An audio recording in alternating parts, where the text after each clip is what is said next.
This is the Suzuki V-Strom 800DE.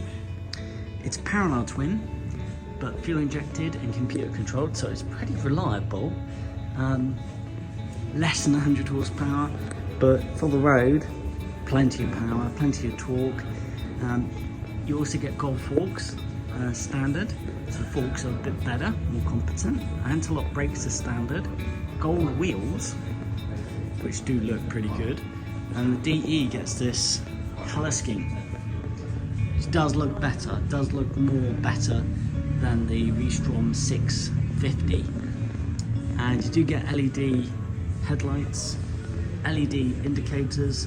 You're going to get at least 45 to 40 mpg plus on something like this, and LED rear lights as well.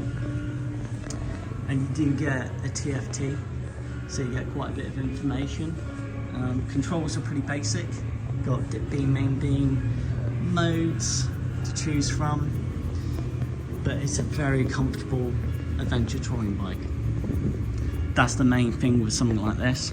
So you can do a lot of miles on it, be comfortable, and do a lot of distance and be comfortable on something like this.